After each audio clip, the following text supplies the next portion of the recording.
Hello, hello, bonjour à toutes, bonjour à tous et bienvenue dans ce podcast Cœur à cœur avec Dieu.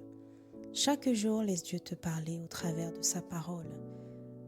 Dans ce podcast, nous partagerons des exhortations brèves, puissantes et guidées par l'amour pour t'aider à méditer les Écritures profondément, verset après verset, pour t'aider à guérir, à être éclairé, affermi, mais surtout, faire la rencontre de Dieu telle que tu ne l'as jamais connu, afin de vivre une relation intime et vivante avec lui.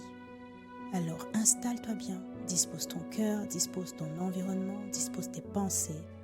Nous entrons dans sa présence.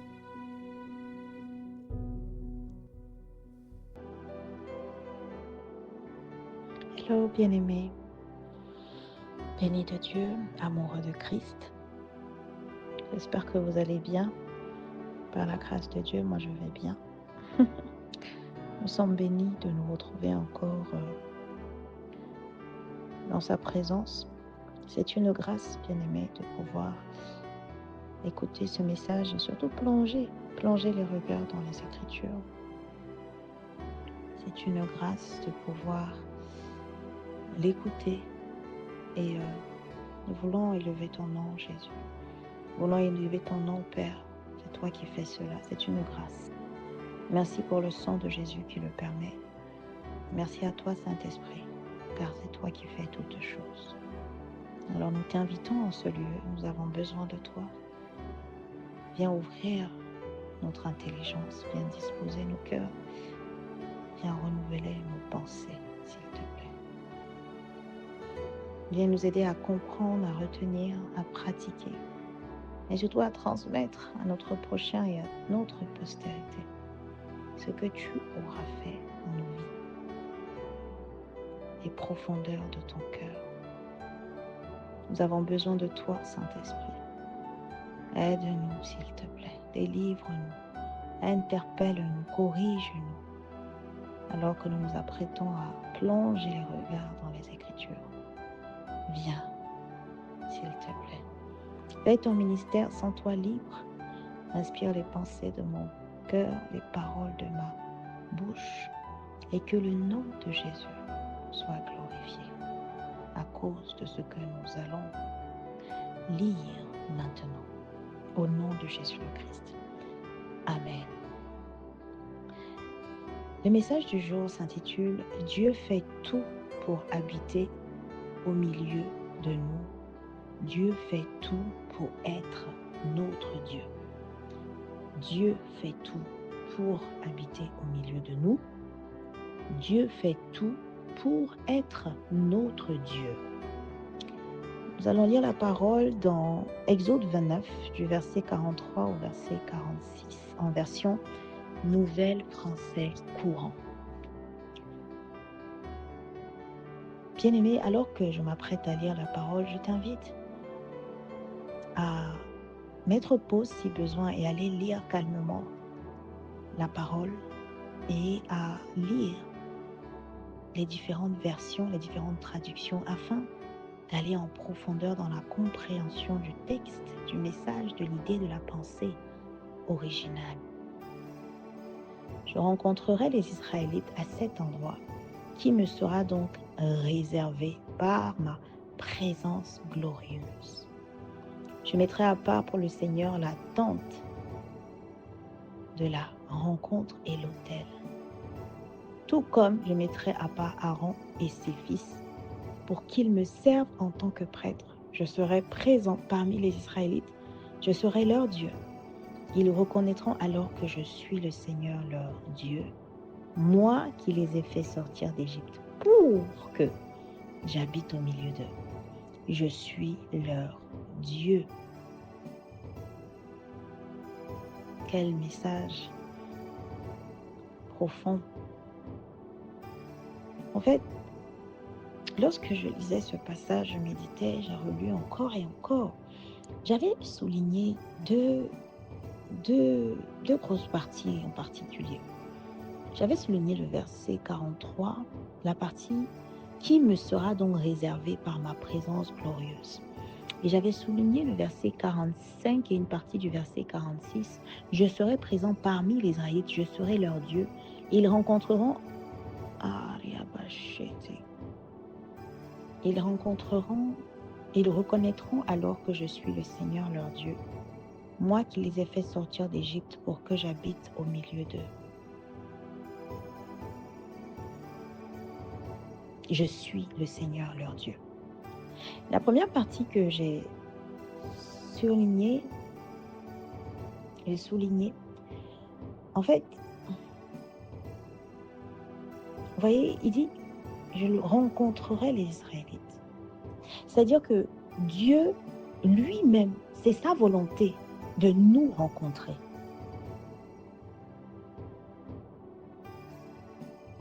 Il veut nous rencontrer. On a malheureusement eu une image de Dieu qui détruit la relation qu'on peut construire avec lui. Parce qu'on voit Dieu juste dans le sens de il ordonne, il donne. Mais on ne voit pas Dieu dans le sens de le fond de son cœur, ce qu'il veut vraiment. En fait, il dit, je rencontrerai les Israélites. C'est-à-dire que c'est lui-même qui vient à la base. C'est ce qu'il veut.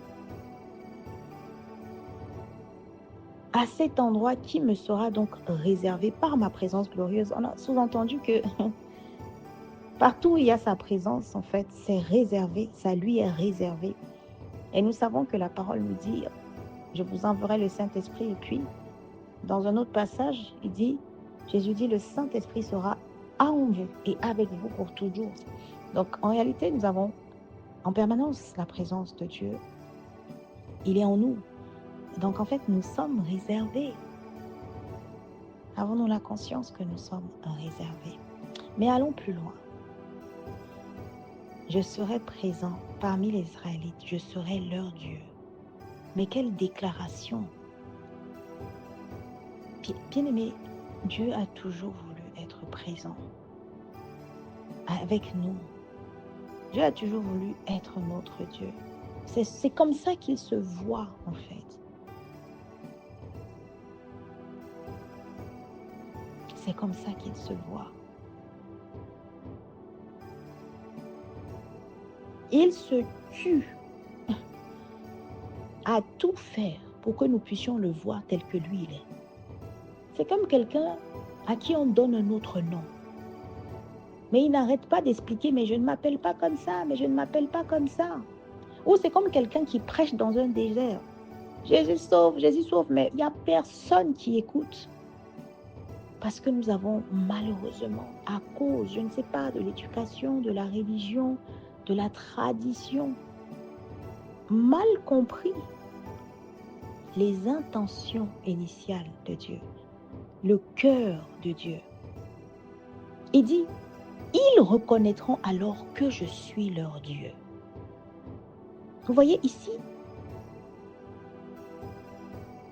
Dieu exprime quelque chose qu'il attend. Moi qui les ai fait sortir d'Égypte pour que j'habite au milieu d'eux. Pour que j'habite. Ça veut dire que la raison pour laquelle il les a fait sortir d'Égypte, c'était pour que lui, il vienne habiter au milieu de nous. Regarde, allons un peu en profondeur, bien-aimés. Vous savez, on nous parle, on a connu l'évangile. Tu es chrétien, tu connais le verset de Jean 3, 16. Il dit, Dieu a tant aimé le monde qu'il a donné son Fils unique afin que quiconque croit en lui ne périsse point, mais ait la vie éternelle. Et puis, on comprend que voilà, Dieu est amour, il nous a tellement aimés. Il a donné son Fils unique, il est mort à la croix pour nous sauver du péché et point. Mais bien aimé, ça va au-delà. Ça va au-delà. Ça va au-delà. Dis avec moi, ça va au-delà. Parce que si on s'arrête à cette simple information, je dis simple, mais en fait, bon, ce n'est pas si simple parce que c'est très profond. Ça dépend vraiment de comment tu saisis cette parole. Mais ça va au-delà. Vous savez, bien-aimé, le Seigneur, lorsque je méditais, il m'a fait repartir au jardin de Gethsémane. Pas de Gethsémane, pardon, au jardin d'Éden. Il y a beaucoup de jardins dans la parole. Allez, gloire à Dieu.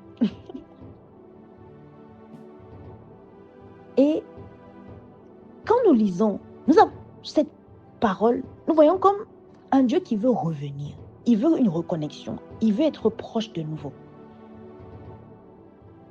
Nous, on a peut-être eu tendance à voir le salut, la mort à la croix, le sang versé à la croix, comme bénéfique seulement pour nous.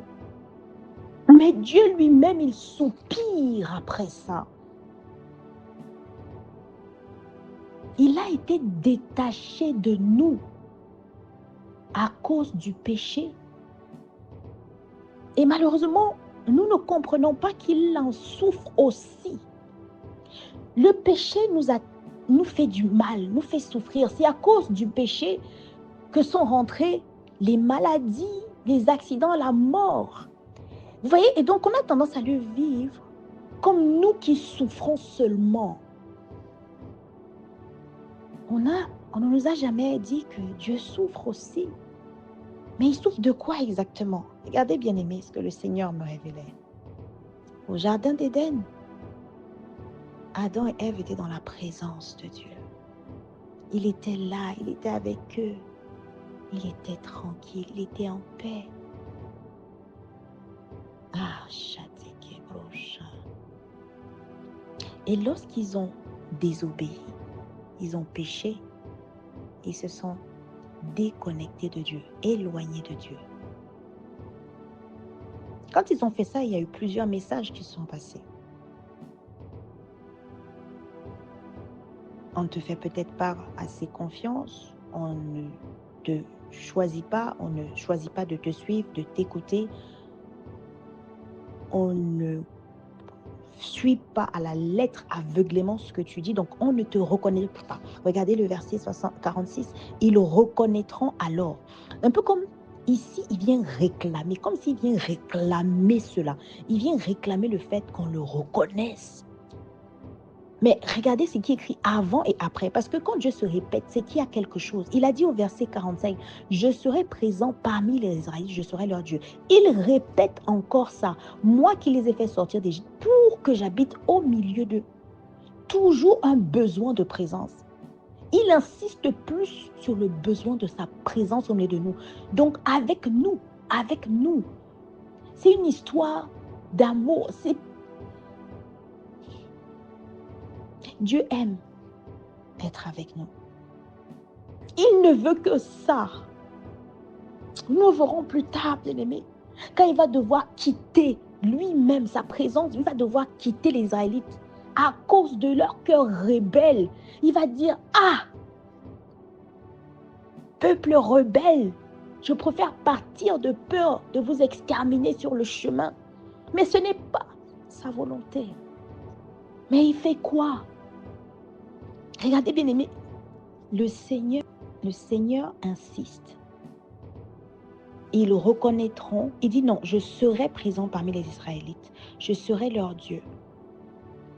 Et il dit, ils reconnaîtront alors que je suis leur Dieu. Mais ensuite il dit, moi qui les ai fait sortir pour que j'habite au milieu d'eux. En fait, ce que je veux dire simplement ici, Dieu a toujours voulu habiter au milieu de nous. Il a toujours voulu être présent. Au jardin d'Éden, lorsqu'on a été déconnecté de lui, il en a aussi souffert.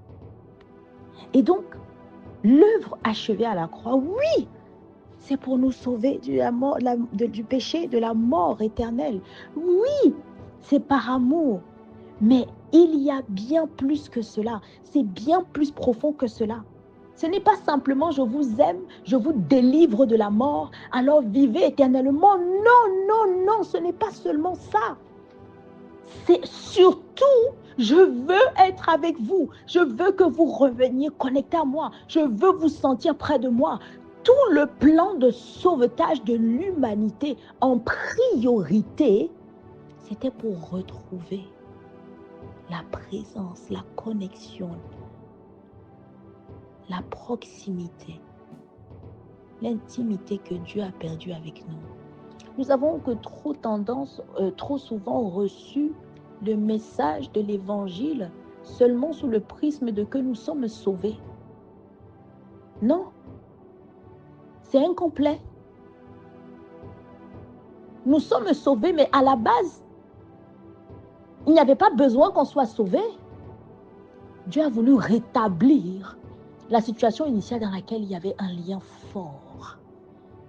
Le plan de sauvetage n'est pas le but initial. La mort à la croix nous reconnecte d'abord avant de nous sauver. En réalité, il n'y avait pas besoin qu'on soit sauvé au départ, parce que la situation initiale, c'est qu'on était connectés.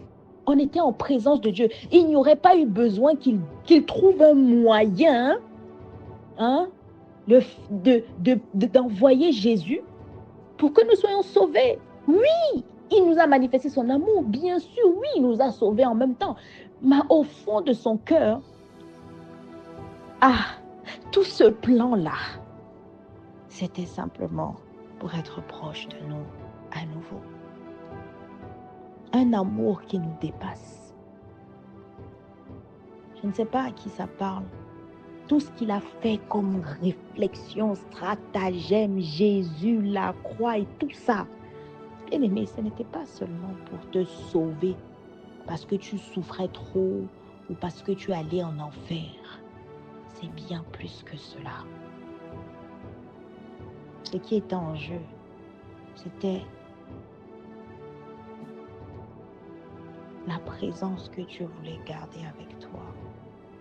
Il nous aime tellement qu'il ne supporte pas d'être loin de nous. Donc vous voyez, c'est un message d'amour qui, lorsque nous regardons seulement le fait qu'il a envoyé Jésus pour nous sauver de nos péchés, il est très incomplet parce que ce n'est pas le but initial. Je serai présent.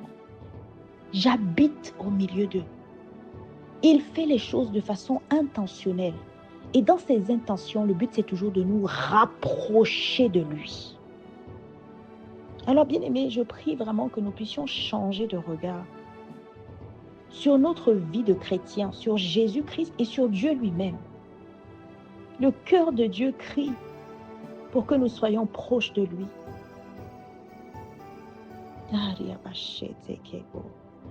La vie de chrétien n'est pas une vie où on est sauvé et où le sang de Jésus nous délivre de tout mal. Parce que nous avons un rapport avec la croix qui nous enlève la souffrance. Nous avons un rapport avec Jésus où c'est seulement nous qui souffrons. Dieu souffre aussi lorsque nous ne sommes pas proches de lui. Alors je prie vraiment que le Saint-Esprit puisse ouvrir les yeux de quelqu'un, puisse disposer le cœur de quelqu'un, puisse aller en profondeur pour le découvrir tel qu'il est vraiment, pas tel que nous avons appris de lui, pas tel que l'école, la société, la religion, la culture, les traditions nous ont appris, pas tel que les hommes l'ont dit, mais tel qu'un cœur assoiffé lui-même questionne le Seigneur et lui révèle véritablement son cœur, les profondeurs de son cœur. Alors moi, je ne suis rien. Moi, je ne suis rien. Je ne suis qu'un instrument. Je ne suis qu'un instrument. Mais je prie que le Saint-Esprit renouvelle l'intelligence de quelqu'un qui écoute ce message et change d'angle de vue dans cette relation avec Dieu. Que quelqu'un change d'angle de vue par rapport à qui est Jésus et à pourquoi il est mort à la croix. Bien-aimé, nous ne sommes pas les seuls à souffrir dans cette histoire. Nous n'avons pas été les seuls à souffrir dans cette histoire. Oh, la mort, oh, le péché, le péché qui a fait rentrer la mort et toutes ces choses, ces maladies. Ça donne vraiment une grosse image de que c'est nous seuls qui souffrons.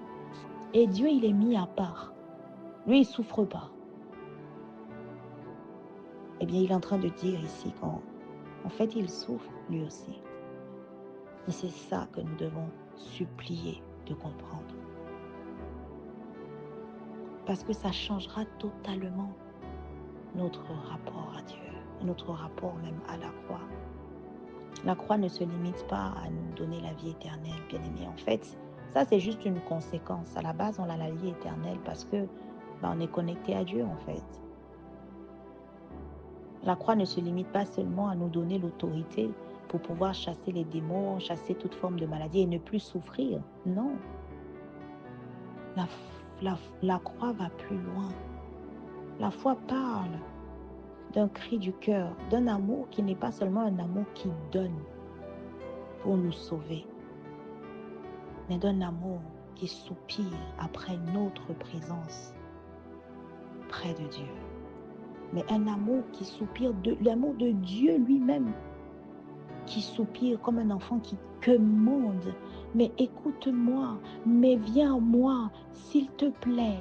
Je suis prêt à tout pour que tu restes avec moi. Tu as péché, ce n'est pas grave. Moi, je veux juste que tu sois à mes côtés. Voilà le message de la croix. Voilà le cœur de Dieu. Le reste est tout aussi vrai, bien-aimé, oui. La croix nous donne la vie éternelle, mais la croix ne fait pas... Vous savez, on dit souvent que la croix nous reconnecte à Dieu. Oui, mais comprenons-nous le fond du cœur de Dieu. Nous sommes ici pour découvrir Dieu tel qu'on ne le connaît pas, tel qu'on ne nous l'a pas appris. Dieu se révèle dans chaque mot de sa parole. Alors je prie que nous puissions comprendre que Dieu, il fait toutes choses en réalité. Le but ultime, c'est toujours pour habiter au milieu de nous, être notre Dieu, qu'on le reconnaisse. Parce qu'à cause du péché à la croix, les messages envoyés à Dieu, c'est on ne t'obéit pas, on ne te reconnaît pas, on ne te fait pas aveuglément confiance. Et ça le blesse, ça l'a blessé. Voilà pourquoi vous allez lire, on a vu plusieurs fois dans la parole, où Dieu dit, mais reconnaissez mon autorité. Il n'arrête pas de répéter, un peu comme il supplie même qu'on reconnaisse son autorité. Mais c'est douloureux, bien-aimé, c'est pénible. Mettez-vous à sa place dans le désert, vous parlez, personne ne vous écoute, alors que vous êtes Dieu. Nous sommes dans une relation avec un être qui a des sentiments, des émotions. Nous ne sommes pas dans une religion avec un Dieu qui donne, qui punit, qui ordonne. Non, c'est faux. Dieu est amour, Dieu aime, oui, mais il y a bien plus que cela. Saint-Esprit, aide-nous, s'il te plaît, à retenir cela, à comprendre cela, à dormir avec cela, à marcher avec cela, à transmettre cela. Aide-nous à connaître ton cœur, à soupirer après ton cœur. Aide-nous à reconnaître que tu es notre Dieu. Et aide-nous à t'accepter et à comprendre que tu ne soupires que pour rester au milieu de nous. Que ton règne vienne, que ta volonté s'accomplisse, Père, et que notre cœur soit ton cœur, que ton cœur soit notre cœur, et que nous puissions rester intimes toute notre vie, pour nous et notre postérité, au nom de Jésus-Christ. Amen.